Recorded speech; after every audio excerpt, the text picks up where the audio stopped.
قطر کا بادشاہ کتنا امیر ہے، اپنی دولت استعمال کیسے کرتا ہے؟ ناظرین، دنیا گول ہے یہ ایک ایسا جملہ ہے جس نے اپنے اندر سب کچھ سمو رکھا ہے، اور صرف اس ایک جملے نے پوری دنیا کو باندھے بھی رکھا ہے۔ پھر چاہے وہ امریکہ ہو یا پرتگال، روس ہو یا قطر، تمام ممالک اپنے دفاع اور حفاظت کے لیے اس گول دنیا کو مزید خوبصورت بنا رہے ہیں۔ اور آج کی اس ویڈیو میں ہم جس ملک کا ذکر کریں گے وہ ایک بڑا ہی خوبصورت ملک ہے۔ اس ملک نے رنگوں کو تخلیق کیا، جامنی رنگ کو دنیا کا اہم ترین رنگ بنایا۔ اس گول دنیا میں ایک ایسا ملک بھی ہے جہاں سالانہ 71 ملی میٹر سے بھی کم بارش ہوتی ہے، اور پھر بھی یہ جگہ سارا سال حیران کن طور پر سرسبز رہتی ہے۔ جی بالکل، ہم بات کر رہے ہیں قطر کی، جو پہلے ایک جزیرہ نما تھا لیکن اب ایک امیر ترین ملک بن گیا ہے۔ اس ویڈیو میں قطر سے متعلق چند اہم حقائق آپ سے شیئر کریں گے۔ ناظرین، یہ زیادہ پرانی بات نہیں ہے جب قطر کے دارالحکومت دوحہ نے فٹ بال ورلڈ کپ کی میزبانی کی۔ ایک صدی قبل سن 1922 میں 30 لاکھ باشندوں اور 12,000 کلومیٹر سے بھی کم رقبے پر مشتمل یہ چھوٹی خلیجی ریاست عملی طور پر غیر آبادی سرزمین تھی۔ یوں کہہ لیں کہ یہ ماہی گیروں اور موتی جمع کرنے والوں کا ایک عاجز سی بستی تھی، جہاں کے باشندوں کی اکثریت جزیرہ نما عرب کے وسیع صحراؤں سے آنے والے خانہ بدوش مسافروں پر مشتمل تھی۔ آج قطر کے 90 سال سے زیادہ عمر کے چند ہی باشندے سن 1930 اور 1940 کی دہائیوں میں پیش آنے والے خوفناک معاشی مشکلات کو یاد کر سکتے ہیں، جب جاپانیوں نے موتیوں کی فارمنگ ایجاد کی اور بڑے پیمانے پر اس کی پیداوار یقینی بنا کر قطری معیشت کو تباہ کر دیا۔ ناظرین، 1988 میں برطانیہ نے خلیج سے اپنی فوجیں نکالنے کا اعلان کیا، اور پھر قطر نے بحرین کے ساتھ مذاکرات کر کے متحدہ عرب امارات کی شکل میں عرب ریاستوں کے اتحاد کو حتمی شکل دی۔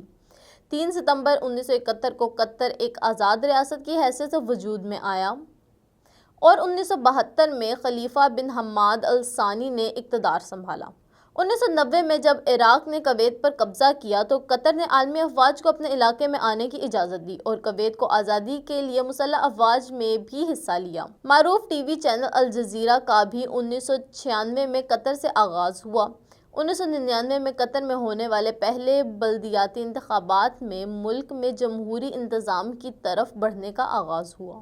دوستو، فلک بوس عمارتیں، پرتعیش مصنوعی جزیرے اور جدید ترین اسٹیڈیم کے باعث یہ ملک دنیا بھر میں نمایاں ہوتا چلا گیا۔ یہ ملک فارس، خلیج اور عرب جزیرے میں ایک علاقائی رہنما کی حیثیت رکھتا ہے، جو باقاعدہ قریبی ممالک کے درمیان سیاسی مداخلت بھی کرتا ہے۔ شاہی نظام۔ قطر میں شاہی نظام رائج ہے۔ یہاں امیر قطر سربراہ مملکت ہوتا ہے۔ 2003 کے آئین ریفرنڈم کے بعد ریاست میں بادشاہت کو آئینی سرپرستی حاصل ہو گئی۔ قطر کے آئین کا ماخذ شریعت ہے۔ قطر کی 29 لاکھ کی آبادی میں سے صرف 10% ہی اس کے اصل شہری ہیں۔ کسی غیر ملکی کو یہاں کی شہریت ملنا تقریباً ناممکن ہے۔ اسلام اور شریعت کے سختی سے پاسداری کے باوجود غیر ملکیوں کو شراب نوشی کی اجازت ہے۔ دوحہ کے حکمرانوں نے اپنی قوم کو دنیا کے امیر ترین فی کس آمدنی والے شہریوں میں شامل کرنے کے لیے اپنی وسیع ساحل سے دور ماہی گیر کے ذرائع سے استفادہ کیا۔ قطر نے امریکی فوجیوں کی میزبانی کے لیے ایک بہت بڑا فوجی اڈہ بھی تعمیر کیا ہے۔ قطر کے بادشاہ۔ قطر کے حالیہ حکمران امیر شیخ تمیم بن حمد الثانی ہیں۔ 42 سالہ شیخ تمیم نے اپنے والد کی طرف سے حکمرانی چھوڑ دینے کے بعد جون 2013 میں اقتدار سنبھالا۔ الثانی 1847 سے اب تک قطر پر حکومت کرنے والا واحد خاندان ہے۔ قطر پہلے عثمانی سلطنت اور پھر اس کے بعد برطانوی سامراج کے ماتحت رہا۔ سیاسی جماعتوں پر پابندی۔ قطر میں 45 نشستوں پر مشتمل ایک شورا ہونے کے باوجود قطر کے امیر مطلق العنان حکمران ہیں۔ قطر میں دیگر خلیجی عرب ممالک کی طرح سیاسی جماعتوں پر پابندی عائد ہے۔ یونین سازی اور ہڑتال کے حقوق انتہائی محدود ہیں۔ ملک میں انسانی حقوق کی کوئی تنظیم نہیں۔ قطر میں کل آبادی کا صرف 10% باشندے ہی گود سے گور تک وسیع سرکاری فوائد سے فیضیاب ہوتے ہیں۔ یہاں نیشنلائزیشن یعنی کسی کو شہریت دینے کا نظام نہیں ہے۔ سب سے بڑا گیس کا ذخیرہ۔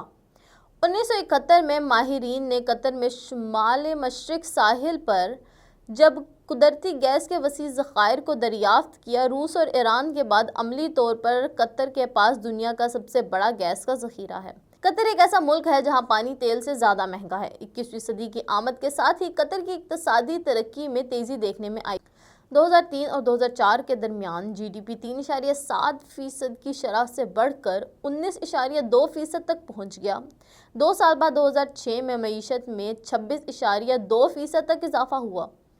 دوہرے ہندسے کی جی ڈی پی نمو کی کئی سالوں سے قطر کی معیشت کی مضبوطی کی علامت رہی ہے، اور یہ ایک ایسا رجحان ہے جس کی وضاحت صرف گیس کی قیمت سے ہی نہیں کی جا سکتی۔ اس کی برآمدات میں غیر معمولی اضافہ بھی اس کا سبب ہے۔ قطری ریاست اعلیٰ اجرتوں کی ضمانت دینے کے علاوہ مضبوط تعلیمی اور صحت کا نظام بھی فراہم کرتی ہے۔ قطر کی معیشت کے مستقبل کے ڈھانچے کا انحصار تیل پر ہے۔ قطر نے مشرق و مغرب کے فضائی سفر کے لیے قطر ایئر ویز کے نام سے دنیا کی چند بڑی ہوائی کمپنیوں میں سے ایک بڑی ہوائی کمپنی کا اجرا کیا۔ قطر کامیاب ثالث۔ قطر نے سن 2008 میں یمنی حکومت اور حوثی باغیوں کے درمیان ثالثی کا کردار ادا کیا۔ یہ اور بات ہے کہ لڑائی اب تک ہو رہی ہے۔ 2008 میں لبنان کے متحارب گروہوں کے درمیان مذاکرات میں ثالثی کی، جس کے بعد 2009 میں یونٹی اتحادی حکومت قائم ہوئی۔ سن 2009 میں ہی سوڈان اور چاڈ کے درمیان باغیوں کے مسئلے پر مذاکرات میں حصہ لیا۔ جبوتی اور اریٹریا کے درمیان سرحد پر مسلح جھڑپوں کے بعد سن 2010 میں قطر نے ان کے درمیان ثالثی کا کردار ادا کرنے کی حامی بھری، جسے افریقی اتحاد نے بھی بہت سراہا۔ یہی نہیں بلکہ سن 2011 میں سوڈانی حکومت اور باغی گروہ لبریشن اینڈ جسٹس موومنٹ کے درمیان بھی دارفور معاہدہ کرایا، جسے دوحہ معاہدہ بھی کہا جاتا ہے، اور سن 2012 میں حماس اور فتح گروہوں کے درمیان بھی صلح اور عبوری حکومت کے ڈھانچے پر معاہدہ کرنے میں قطر کا بہت بڑا ہاتھ ہے، اور اس معاہدے پر دستخط بھی دوحہ میں ہی ہوئے۔